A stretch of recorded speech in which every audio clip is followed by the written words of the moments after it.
ਸਾਰਿਆਂ ਨੂੰ ਪਿਆਰ ਭਰੀ ਸਤਿ ਸ਼੍ਰੀ ਅਕਾਲ ਜੀ। ਲੈ ਕੇ ਹਾਜ਼ਰ ਹੋਏ ਹਾਂ ਅੱਜ ਦੀ ਇੱਕ ਨਵੀਂ ਸਟੋਰੀ। ਆਪਣੇ ਪੁੱਤ ਨੂੰ ਦੀ ਰੋਜ਼ ਦੀ ਲੜਾਈ ਤੋਂ ਤੰਗ ਹੋ ਕੇ ਕਰਨੈਲ ਆਪਣੇ ਕਮਰੇ ਦੇ ਵਿੱਚ ਗਿਆ ਤੇ ਆਪਣਾ ਬੈਗ ਕੱਢਣ ਲੱਗਿਆ। ਉਸਨੇ ਕੁਝ ਕੱਪੜੇ ਬੈਗ ਦੇ ਵਿੱਚ ਪਾਏ ਅਤੇ ਆਪਣੀ ਪਤਨੀ ਦੀ ਤਸਵੀਰ ਨੂੰ ਉਠਾਇਆ ਅਤੇ ਸੋਚਣ ਲੱਗੇ, ਕਿੰਨੇ ਚਾਵਾਂ ਨਾਲ ਪਾਲਿਆ ਸੀ ਮੈਂ ਆਪਣਾ ਪੁੱਤ। ਇਹ ਸੋਚਦੇ ਸੋਚਦੇ ਉਹ ਰੋਣ ਲੱਗ ਪਏ ਅਤੇ ਅੱਖਾਂ ਪਹੁੰਚ ਕੇ ਉਹਨਾਂ ਨੇ ਆਪਣੇ ਇੱਕ ਦੋਸਤ ਨੂੰ ਫੋਨ ਕੀਤਾ, ਜਿਹੜਾ ਵਿੱਧ ਆਸ਼ਰਮ ਦੇ ਵਿੱਚ ਰਹਿੰਦਾ ਸੀ। ਭਰੇ ਹੋਏ ਗਲ ਦੇ ਨਾਲ ਉਹਨੂੰ ਦੱਸਿਆ ਕਿ ਉਹ ਵੀ ਵਿੱਧ ਆਸ਼ਰਮ ਦੇ ਵਿੱਚ ਰਹਿਣਾ ਚਾਹੁੰਦਾ ਹੈ। ਇਹ ਗੱਲ ਸੁਣਦੇ ਹੀ ਉਸਦਾ ਦੋਸਤ ਹੈਰਾਨ ਰਹਿ ਗਿਆ। ਉਹਦੇ ਕੋਲ ਪੁੱਛਣ ਲਈ ਕੋਈ ਸ਼ਬਦ ਹੀ ਨਹੀਂ ਬਚਿਆ। ਕਰਨੈਲ ਨੇ ਬਸ ਇੰਨਾ ਹੀ ਕਿਹਾ ਕਿ ਮੈਂ ਰੋਜ਼ ਦੀ ਲੜਾਈ ਤੋਂ ਤੰਗ ਆ ਗਿਆ। ਮੈਂ 1 ਘੰਟੇ ਦੇ ਵਿੱਚ ਤੇਰੇ ਕੋਲ ਪਹੁੰਚ ਰਿਹਾ ਹਾਂ। ਜਦੋਂ ਉਹ ਆਪਣਾ ਘਰ ਛੱਡ ਕੇ ਆਪਣਾ ਬੈਗ ਲੈ ਕੇ ਨਿਕਲਣ ਲੱਗਿਆ ਤਾਂ ਉਸਨੇ ਦੇਖਿਆ ਕਿ ਉਸਦਾ ਤਾਂ ਪੁੱਤ ਅਤੇ ਨੂੰਹ ਆਪਣੇ ਕਮਰੇ ਵਿੱਚ ਬੈਠੇ ਚਾਹ ਦਾ ਆਨੰਦ ਲੈ ਰਹੇ ਸੀ, ਪਰੰਤੂ ਉਹਨਾਂ ਦੋਨਾਂ ਦੇ ਵਿੱਚੋਂ ਕਿਸੇ ਨੇ ਨਹੀਂ ਪੁੱਛਿਆ ਕਿ ਤੁਸੀਂ ਸਮਾਨ ਲੈ ਕੇ ਕਿੱਥੇ ਜਾ ਰਹੇ ਹੋ। ਨਾ ਹੀ ਕਿਸੇ ਨੇ ਉਸ ਨੂੰ ਰੋਕਣ ਦੀ ਕੋਸ਼ਿਸ਼ ਕੀਤੀ। ਰੋਜ਼ ਦੇ ਅਪਮਾਨ ਤੇ ਜਿੱਲਤ ਭਰੀ ਜ਼ਿੰਦਗੀ ਤੋਂ ਤੰਗ ਆ ਕੇ ਕਰਨੈਲ ਵਿੱਧ ਆਸ਼ਰਮ ਪਹੁੰਚ ਗਿਆ। ਥੋੜ੍ਹੇ ਹੀ ਸਮੇਂ ਦੇ ਵਿੱਚ ਵਿੱਧ ਆਸ਼ਰਮ ਦੇ ਵਿੱਚ ਉਸਦੇ ਬਹੁਤ ਸਾਰੇ ਦੋਸਤ ਬਣ ਗਏ।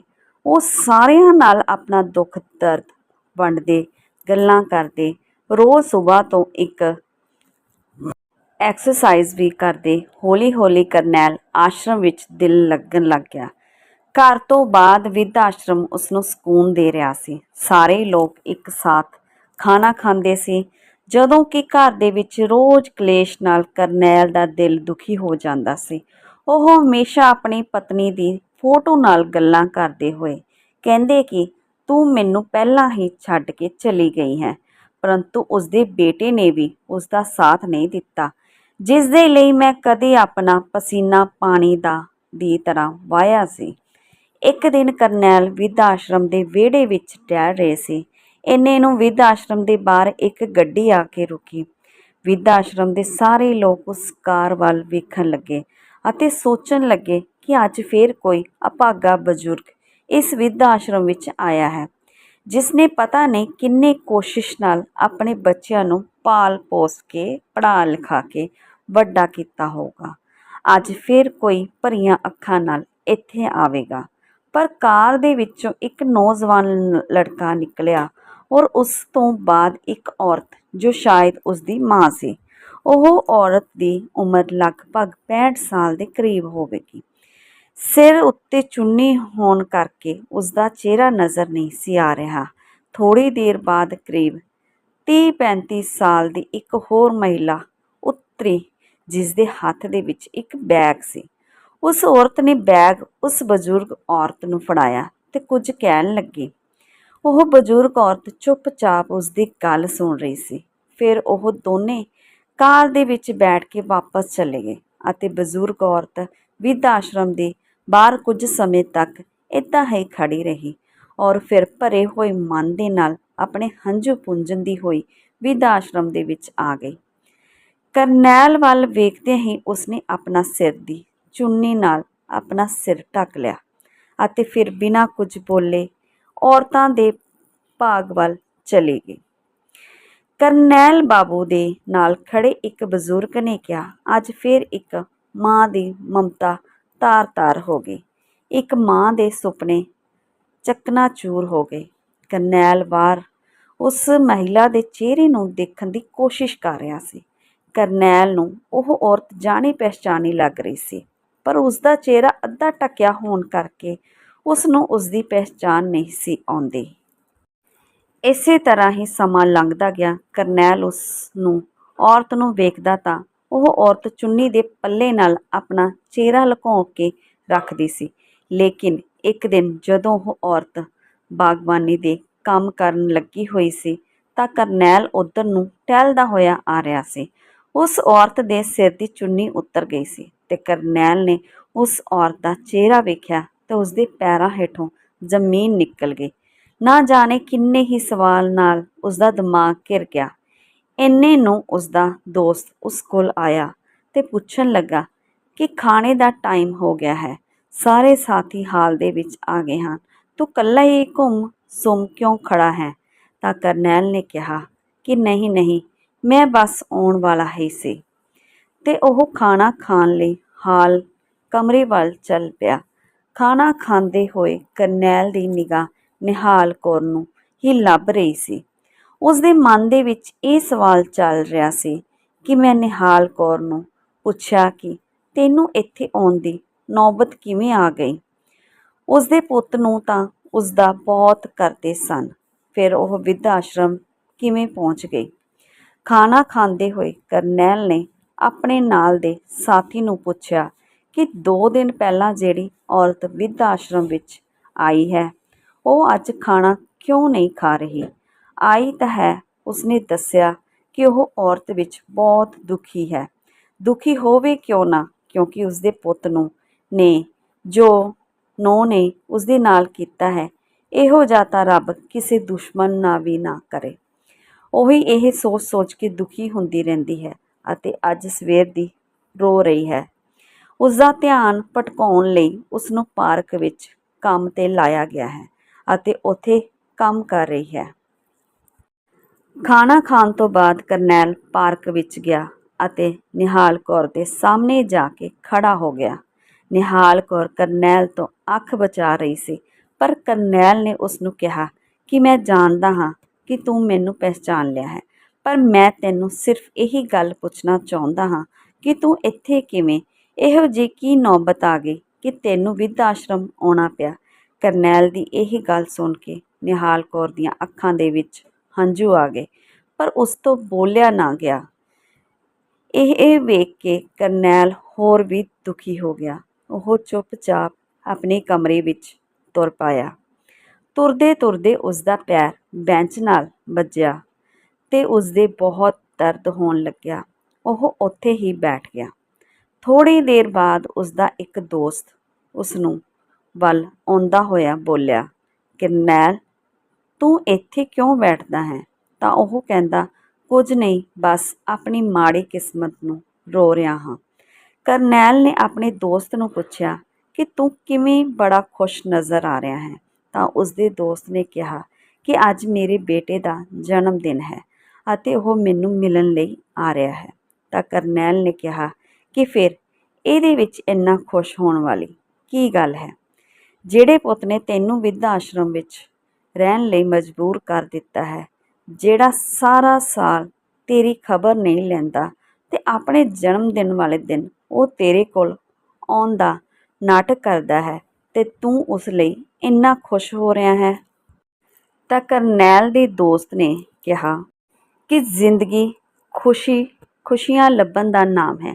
ਜੇਕਰ ਇੱਕ ਦਿਨ ਮੇਰੇ ਬੇਟੇ ਦੇ ਆਉਣ ਨਾਲ ਮੈਨੂੰ ਖੁਸ਼ੀ ਮਿਲਦੀ ਹੈ ਤਾਂ ਮੈਂ ਉਸੇ ਖੁਸ਼ੀ ਨੂੰ ਜੀਣਾ ਚਾਹੁੰਦਾ ਹਾਂ। ਇਹ ਗੱਲਾਂ ਕਰਦੇ ਕਰਦੇ ਕਰਨੈਲ ਦਾ ਦੋਸਤ ਉੱਥੋਂ ਉੱਠ ਕੇ ਚਲਾ ਗਿਆ ਅਤੇ ਕਰਨੈਲ ਆਪਣੀਆਂ ਸੋਚਾਂ ਵਿੱਚ ਖੂਬ ਗਿਆ। ਉਹ ਯਾਦ ਕਰਦਾ ਹੈ ਉਹ ਬੀਤਿਆ ਵੇਲਾ, ਜਦੋਂ ਘਰ ਦੇ ਵਿੱਚ ਰਹਿੰਦੇ ਹੋਏ ਜੇ ਉਹ ਉਸ ਤੋਂ ਕੋਈ ਵੀ ਚੀਜ਼ ਹੱਥੋਂ ਛੁੱਟ ਜਾਂਦੀ ਸੀ ਤਾਂ ਉਸਦੇ ਨੂੰ ਪੁੱਤ ਕਿਵੇਂ ਉਸਨੂੰ ਖਾਣ ਨੂੰ ਪੈਂਦੇ ਸਨ। ਇੱਕ ਵਾਰ ਉਸਦੇ ਪੋਤੇ ਤੋਂ ਉਸਦੀ ਐਨਕ ਟੁੱਟ ਗਈ ਤਾਂ ਕਰਨੈਲ ਨੇ ਆਪਣੇ ਪੁੱਤ ਨੂੰ ਆਪਣੀ ਐਨਕ ਬਣਵਾਉਣ ਲਈ ਕਿਹਾ ਤਾਂ ਉਸਨੂੰ ਉਸਦੀ ਰਸੋਈ ਵਿੱਚੋਂ ਭੱਜੀ ਭੱਜੀ ਆਈ ਨੂੰਹ ਅਤੇ ਉਸਨੇ ਕਿਹਾ ਕਿ ਮੰਜੇ ਤੋਂ ਵਿਹਲੇ ਬੈਠੇ ਖਰਚੇ ਵਧਾਉਂਦੇ ਰਹਿੰਦੇ ਹੋ, ਕਿ ਤੁਹਾਨੂੰ ਨਹੀਂ ਪਤਾ ਕਿ ਮਹਿੰਗਾਈ ਕਿੰਨੀ ਵੱਧ ਗਈ ਹੈ? ਤੁਸੀਂ ਵਿਹਲੇ ਬੈਠੇ ਸਾਰਾ ਦਿਨ ਖਰਚੇ ਕਰਾਉਂਦੇ ਰਹਿੰਦੇ ਹੋ। ਕਰਨੈਲ ਦੇ ਪੁੱਤ ਨੇ ਇੱਕ ਵਾਰ ਵੀ ਆਪਣੀ ਘਰਵਾਲੀ ਨੂੰ ਚੁੱਪ ਹੋਣ ਲਈ ਨਹੀਂ ਕਿਹਾ ਸੀ। ਉਹ ਕਿੰਨਾ ਟਾਈਮ ਖੜ ਕੇ ਲੈਕਚਰ ਦਿੰਦੀ ਰਹੀ। ਕਰਨੈਲ ਆਪਣੀ ਨੂੰਹ ਦੀਆਂ ਗੱਲਾਂ ਸੁਣ ਕੇ ਚੁੱਪਚਾਪ ਅੱਖਾਂ ਵਿੱਚੋਂ ਹੰਝੂ ਵਹਾਉਂਦਾ ਰਿਹਾ ਤੇ ਉਸਦਾ ਪੁੱਤ ਬਿਨਾਂ ਉਸਦੀ ਐਨਕ ਲਏ ਉੱਥੋਂ ਚਲਾ ਗਿਆ। ਇਹ ਗੱਲਾਂ ਯਾਦ ਕਰਦੇ ਕਰਦੇ ਉਸਦੀਆਂ ਅੱਖਾਂ ਹੰਝੂ ਨਾਲ ਭਿੱਜ ਗਈਆਂ। ਕਰਨੈਲ ਨੂੰ ਲਿਖਣ ਦਾ ਸ਼ੌਂਕ ਸੀ। ਜਦੋਂ ਕਦੇ ਉਸਦਾ ਮਨ ਜ਼ਿਆਦਾ ਦੁਖੀ ਹੁੰਦਾ ਤਾਂ ਉਹ ਕਲਮ ਅਤੇ ਕਾਪੀ ਚੁੱਕ ਕੇ ਆਪਣੀਆਂ ਭਾਵਨਾਵਾਂ ਨੂੰ ਕਵਿਤਾ ਦਾ ਰੂਪ ਦਿੰਦਾ ਸੀ। ਕਰਨੈਲ ਭਰੇ ਮਨ ਦੇ ਨਾਲ ਉੱਠਿਆ ਅਤੇ ਕਵਿਤਾ ਲਿਖਣ ਲੱਗਾ। ਇੰਨੇ ਨੂੰ ਬਿਰਧ ਆਸ਼ਰਮ ਦਾ ਸੰਚਾਲਕ ਉਸ ਕੋਲ ਆਇਆ ਤੇ ਉਸ ਨੂੰ ਕਹਿਣ ਲੱਗਿਆ ਕਿ ਬਾਹਰ ਤੁਹਾਡਾ ਪਰਿਵਾਰ ਤੁਹਾਨੂੰ ਮਿਲਣ ਲਈ ਆਇਆ ਹੈ। ਕਰਨੈਲ ਇਹ ਸੁਣ ਕੇ ਹੈਰਾਨ ਰਹਿ ਗਿਆ ਕਿ ਅੱਜ ਉਸਦਾ ਪੁੱਤ ਨੂੰ ਉਸ ਨੂੰ ਮਿਲਣ ਕਿਵੇਂ ਆ ਗਏ। ਉਸਦੇ ਮੱਥੇ ਦਾ ਵੱਟ ਹੋਰ ਵੀ ਡੂੰਘਾ ਹੋ ਗਿਆ, ਕਿਉਂਕਿ ਉਹ ਆਪਣੇ ਮਤਲਬ ਵੀ ਪੁੱਤ ਨੂੰ ਦੇ ਮੱਥੇ ਨਹੀਂ ਸੀ ਲੱਗਣਾ ਚਾਹੁੰਦਾ, ਪਰ ਸੰਚਾਲਕ ਦੇ ਜ਼ਿਆਦਾ ਕਹਿਣ 'ਤੇ ਉਸ ਨੂੰ ਜਾਣਾ ਪਿਆ। ਜਦੋਂ ਉਹ ਬਾਹਰ ਆਇਆ ਤਾਂ ਕਰਨੈਲ ਦਾ ਪੋਤਾ ਦਾਦਾ ਜੀ ਕਰਦਾ ਭੱਜ ਕੇ ਕਰਨੈਲ ਦੀਆਂ ਲੱਤਾਂ ਨੂੰ ਚਿੰਬੜ ਗਿਆ। ਆਪਣੇ ਪੋਤੇ ਦਾ ਪਿਆਰ ਵੇਖ ਕੇ ਕਰਨੈਲ ਦਾ ਦਿਲ ਪਿਸਜ ਗਿਆ ਅਤੇ ਉਸਨੇ ਆਪਣੇ ਪੋਤੇ ਨੂੰ ਘੁੱਟ ਕੇ ਆਪਣੇ ਗਲੇ ਨਾਲ ਲਾ ਲਿਆ। ਉਸਦਾ ਪੋਤਾ ਕਹਿਣ ਲੱਗਾ, ਦਾਦਾ ਜੀ, ਤੁਹਾਨੂੰ ਪਤਾ ਹੈ ਅੱਜ ਮੇਰਾ ਜਨਮ ਦਿਨ ਹੈ। ਤਾਂ ਕਰਨੈਲ ਨੇ ਆਪਣੇ ਪੋਤੇ ਨੂੰ ਜਨਮ ਦਿਨ ਦੇਣ ਦੀ ਵਧਾਈ ਦਿੱਤੀ ਅਤੇ ਕਰਨੈਲ ਦਾ ਪੁੱਤ ਕਹਿਣ ਲੱਗਿਆ ਕਿ ਪਾਪਾ ਜੀ, ਅੱਜ ਅਸੀਂ ਤੁਹਾਨੂੰ ਲੈਣ ਆਏ ਹਾਂ ਕਿਉਂਕਿ ਅੱਜ ਤੁਹਾਡੇ ਪੋਤੇ ਦਾ ਜਨਮ ਦਿਨ ਹੈ। ਕਰਨੈਲ ਨੇ ਕਿਹਾ ਕਿ ਤੁਸੀਂ ਆਪਣੇ ਪੁੱਤ ਦਾ ਜਨਮ ਦਿਨ ਮਨਾਓ, ਮੈਂ ਨਹੀਂ ਜਾਣਾ। ਤਾਂ ਕਰਨੈਲ ਦਾ ਪੁੱਤ ਕਹਿਣ ਲੱਗਾ ਕਿ ਪਾਪਾ ਜੀ, ਆਪਣੇ ਆਂਢ ਗੁਆਂਢ ਵਾਲੇ ਤੁਹਾਡੇ ਦੋਸਤ ਅਤੇ ਰਿਸ਼ਤੇਦਾਰ ਵੀ ਬੁਲਾਏ ਨੇ। ਜਦੋਂ ਉਹ ਸਾਰੇ ਤੁਹਾਡੇ ਬਾਰੇ ਪੁੱਛਣਗੇ ਤਾਂ ਅਸੀਂ ਕੀ ਕਹਾਂਗੇ। ਤਾਂ ਕਰਨੈਲ ਹੱਸ ਕੇ ਕਹਿਣ ਲੱਗਾ ਕਿ ਤੁਸੀਂ ਮੈਨੂੰ ਮੇਰੇ ਪੋਤੇ ਦੇ ਜਨਮ ਦਿਨ 'ਤੇ ਬੁਲਾਉਣ ਲਈ ਨਹੀਂ ਆਏ, ਆਪਣੀ ਇੱਜ਼ਤ ਰੱਖਣ ਲਈ ਆਏ ਹੋ। ਇਹ ਗੱਲ ਕਹਿ ਕੇ ਕਰਨ ਉੱਥੋਂ ਉੱਠ ਕੇ ਚਲਾ ਜਾਂਦਾ ਹੈ, ਪਰ ਉਸਦਾ ਪੋਤਾ ਉਸਦੇ ਪਿੱਛੇ ਪਿੱਛੇ ਚਲਾ ਜਾਂਦਾ ਹੈ ਅਤੇ ਉਹ ਕਹਿੰਦਾ ਹੈ ਕਿ ਦਾਦਾ ਜੀ, ਤੁਸੀਂ ਮੇਰੀ ਖੁਸ਼ੀ ਲਈ ਵੀ ਨਹੀਂ ਜਾਓਗੇ। ਆਪਣੇ ਪੋਤੇ ਦੀ ਗੱਲ ਸੁਣ ਕੇ ਕਰਨੈਲ ਦਾ ਦਿਲ ਪਿਘਲ ਜਾਂਦਾ ਹੈ। ਉਹ ਅਤੇ ਆਪਣੇ ਪੁੱਤ ਨੂੰ ਕਹਿੰਦਾ ਹੈ ਕਿ ਠੀਕ ਹੈ, ਮੈਂ ਆਪਣੇ ਪੋਤੇ ਦੇ ਲਈ ਜਨਮ ਦਿਨ 'ਤੇ ਚਲਾ ਜਾਵਾਂਗਾ, ਪਰ ਸ਼ਰਤ ਇਹ ਹੈ ਕਿ ਜਨਮ ਦਿਨ ਦੀ ਪਾਰਟੀ ਤੋਂ ਬਾਅਦ ਤੁਸੀਂ ਮੈਨੂੰ ਬਿਰਧ ਆਸ਼ਰਮ ਛੱਡ ਕੇ ਜਾਓਗੇ। ਤਾਂ ਉਸਦਾ ਪੁੱਤ ਇਹ ਗੱਲ ਮੰਨਣ ਲਈ ਤਿਆਰ ਹੋ ਜਾਂਦਾ ਹੈ। ਘਰ ਆ ਕੇ ਕਰਨੈਲ ਵੇਖਦਾ ਹੈ ਕਿ ਸ਼ਾਮ ਦੀ ਪਾਰਟੀ ਰੱਖੀ ਹੈ। ਉਸਦੀ ਨੂੰਹ ਅਤੇ ਪੁੱਤ ਪਾਰਟੀ ਦੀਆਂ ਤਿਆਰੀਆਂ ਵਿੱਚ ਜੁਟ ਜਾਂਦੇ ਹਨ। ਹੌਲੀ ਹੌਲੀ ਮਹਿਮਾਨ ਆਉਣੇ ਸ਼ੁਰੂ ਹੋ ਜਾਂਦੇ ਹਨ। ਮਹਿਮਾਨ ਨਿਵਾਜ਼ੀ ਕੀਤੀ ਜਾ ਰਹੀ ਹੈ, ਪਰ ਕਰਨੈਲ ਨੂੰ ਕਿਸੇ ਨੇ ਵੀ ਨਾ ਪੁੱਛਿਆ। ਜਦੋਂ ਸਾਰੇ ਮਹਿਮਾਨ ਚਲੇ ਗਏ ਤਾਂ ਕਰਨੈਲ ਦੀ ਨੂੰਹ ਉਸ ਨੂੰ ਕਹਿਣ ਲੱਗੀ ਕਿ ਬਾਬੂ ਜੀ, ਆਪ ਸੋ ਜਾਓ, ਸੁਬਾਹ ਜਲਦੀ ਤੁਹਾਨੂੰ ਬਿਰਧ ਆਸ਼ਰਮ ਛੱਡ ਜਾਣਾ ਹੈ। ਆਪਣੀ ਨੂੰਹ ਦੀ ਇਹ ਗੱਲ ਸੁਣ ਕੇ ਕਰਨੈਲ ਦਾ ਦਿਲ ਅੰਦਰੋਂ ਅੰਦਰੀ ਰੋ ਰਿਹਾ ਸੀ ਤੇ ਉਹ ਸੋਚ ਰਿਹਾ ਸੀ, ਕਿੰਨੇ ਸਵਾਰਥੀ ਨੇ ਮੇਰੇ ਪੁੱਤ ਅਤੇ ਨੂੰਹ। ਆਪਣੀ ਇੱਜ਼ਤ ਬਚਾਉਣ ਦੇ ਲਈ ਮੈਨੂੰ ਲੈ ਕੇ ਆਏ ਤੇ ਹੁਣ ਮੇਰੀ ਨੂੰਹ ਨੂੰ ਲੱਗਦਾ ਹੈ ਕਿ ਸ਼ਾਇਦ ਕਿਤੇ ਮੈਂ ਇੱਥੇ ਹੀ ਰਹਿ ਨਾ ਜਾਵਾਂ। ਉਹ ਆਪਣੀ ਪਤਨੀ ਨੂੰ ਯਾਦ ਕਰਾਂਦਾ ਹੋਇਆ ਰੋ ਰਿਹਾ ਸੀ ਕਿ ਮੇਰੀ ਪਤਨੀ ਦੇ ਹੁੰਦੇ ਕਦੇ ਮੈਨੂੰ ਪਾਣੀ ਦਾ ਗਲਾਸ ਵੀ ਚੁੱਕ ਕੇ ਪੀਣ ਦੀ ਨੌਬਤ ਨਹੀਂ ਸੀ ਆਈ, ਅਤੇ ਇੱਕ ਇਹ ਮਤਲਬ ਵੀ ਪੁੱਤ ਨੇ ਤੇ ਨੂੰਹ ਜਿਨ੍ਹਾਂ ਨੇ ਮੈਨੂੰ ਦਰ ਦੀਆਂ ਠੋਕਰਾਂ ਖਾਣ ਲਈ ਮਜਬੂਰ ਕਰ ਦਿੱਤਾ ਹੈ। ਇਹ ਸੋਚਦੇ ਸੋਚਦੇ ਕਰਨੈਲ ਦੀ ਅੱਖ ਲੱਗ ਗਈ ਅਤੇ ਸਵੇਰ ਉਸਦੀ ਨੂੰਹ ਉਸਦੇ ਸਿਰਹਾਣੇ ਪਾਣੀ ਦਾ ਗਿਲਾਸ ਲੈ ਕੇ ਖੜੀ ਸੀ ਨੂੰਹ ਤੇ ਕਹਿ ਰਹੀ ਸੀ, ਪਾਪਾ ਜੀ, ਤੁਸੀਂ ਉੱਠ ਖੜੋ, ਆਪਾਂ ਬਿਰਧ ਆਸ਼ਰਮ ਜਾਣਾ ਹੈ, ਲੇਟ ਹੋ ਜਾਵਾਂਗਾ। ਆਪਣੀ ਨੂੰਹ ਤੋਂ ਪਾਣੀ ਦਾ ਗਲਾਸ ਫੜ ਕੇ ਕਰਨੈਲ ਨੇ ਪਾਣੀ ਪੀਤਾ ਅਤੇ ਬਾਥਰੂਮ ਦੇ ਵਿੱਚ ਨਹਾਉਣ ਲਈ ਚਲਾ ਗਿਆ। ਤਿਆਰ ਹੋ ਕੇ ਜਦੋਂ ਉਹ ਬਾਹਰ ਆਇਆ ਤਾਂ ਉਸਦੀ ਨੂੰਹ ਉਸਦਾ ਕੱਪੜਿਆਂ ਵਾਲਾ ਥੈਲਾ ਫੜ ਕੇ ਖੜੀ ਸੀ ਅਤੇ ਕਹਿ ਰਹੀ ਸੀ ਕਿ ਚਲੋ ਪਾਪਾ ਜੀ, ਗੱਡੀ ਵਿੱਚ ਬੈਠ ਜਾਓ। ਉਸਦੀ ਨੂੰਹ ਦੇ ਚਿਹਰੇ 'ਤੇ ਇੱਕ ਸੰਤੁਸ਼ਟੀ ਭਰੀ ਮੁਸਕਾਨ ਸੀ। ਉਸਦਾ ਦਿਲ ਖੁਸ਼ ਸੀ ਕਿਉਂਕਿ ਪਹਿਲਾਂ ਸ਼ਾਇਦ ਉਸਨੂੰ ਡਰ ਸੀ ਕਿ ਉਸਦਾ ਸਹੁਰਾ ਘਰ ਦੇ ਵਿੱਚ ਰਹਿਣ ਲਈ ਮਿੰਨਤਾਂ ਨਾ ਕਰੇ ਜਾਂ ਇਹ ਨਾ ਕਹੇ ਕਿ ਮੈਂ ਬਿਰਧ ਆਸ਼ਰਮ ਨਹੀਂ ਜਾਣਾ। ਪਰ ਜਦੋਂ ਉਸਦਾ ਸਹੁਰਾ ਕਰਨੈਲ ਖੁਸ਼ੀ-ਖੁਸ਼ੀ ਬਿਰਧ ਆਸ਼ਰਮ ਜਾਣ ਲਈ ਤਿਆਰ ਹੋ ਜਾਂਦਾ ਹੈ ਤਾਂ ਉਸਦੀ ਨੂੰਹ ਬਹੁਤ ਖੁਸ਼ ਹੁੰਦੀ ਹੈ। ਗੱਡੀ ਦੇ ਵਿੱਚ ਬੈਠਦੇ ਕਰਨੈਲ ਇਹ ਸੋਚਦਾ ਹੈ ਕਿ ਕੋਈ ਗੱਲ ਨਹੀਂ ਨੂੰਹ ਰਾਣੀ, ਤੇਰੇ ਲਈ ਜੋ ਸਰਪ੍ਰਾਈਜ਼ ਮੈਂ ਰੱਖਿਆ ਹੈ, ਉਸ ਸਰਪ੍ਰਾਈਜ਼ ਤੋਂ ਬਾਅਦ ਤੂੰ ਕਦੇ ਵੀ ਬਿਰਧ ਆਸ਼ਰਮ ਦਾ ਨਾਂ ਨਹੀਂ ਲਵੇਂਗੀ। ਕਰਨੈਲ ਆਪਣੇ ਨੂੰਹ ਪੁੱਤ ਨਾਲ ਗੱਡੀ ਵਿੱਚ ਬੈਠ ਕੇ ਬਿਰਧ ਆਸ਼ਰਮ ਵੱਲ ਨੂੰ ਚੱਲ ਪੈਂਦੇ ਨੇ। ਜਦੋਂ ਬਿਰਧ ਆਸ਼ਰਮ ਪਹੁੰਚ ਜਾਂਦੇ ਨੇ ਤਾਂ ਕਰਨੈਲ ਦਾ ਪੁੱਤ ਆਪਣੇ ਪਾਪਾ ਨੂੰ ਬਿਰਧ ਆਸ਼ਰਮ ਛੱਡ ਕੇ ਮੁੜਨ ਨਹੀਂ ਲੱਗਿਆ ਸੀ ਤੇ ਕਰਨੈਲ ਨੇ ਆਵਾਜ਼ ਮਾਰੀ ਕਿ ਰੁਕੋ, ਮੈਂ ਤੁਹਾਨੂੰ ਕਿਸੇ ਨਾਲ ਮਿਲਾਉਣਾ ਚਾਹੁੰਦਾ ਹਾਂ।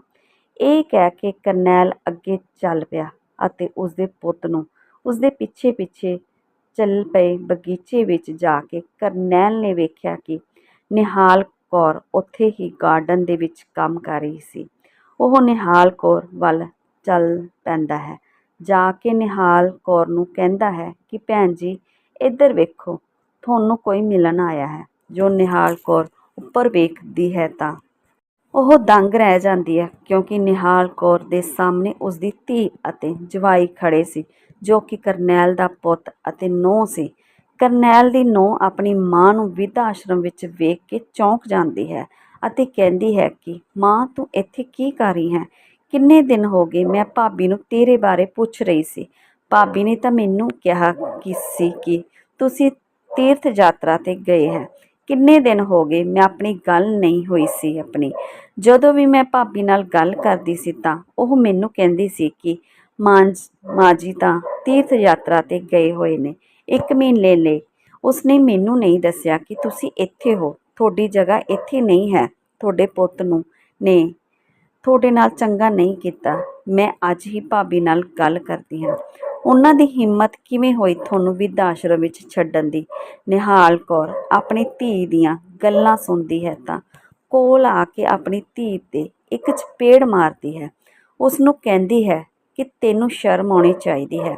ਜੋ ਗੱਲਾਂ ਤੂੰ ਮੇਰੇ ਬਾਰੇ ਕਰ ਰਹੀ ਹੈ, ਆਪਣੇ ਭਰਾ ਭਾਬੀ ਬਾਰੇ ਕਰ ਰਹੀ ਹੈ, ਤੂੰ ਵੀ ਉਹਨਾਂ ਤੋਂ ਘੱਟ ਨਹੀਂ ਹੈ।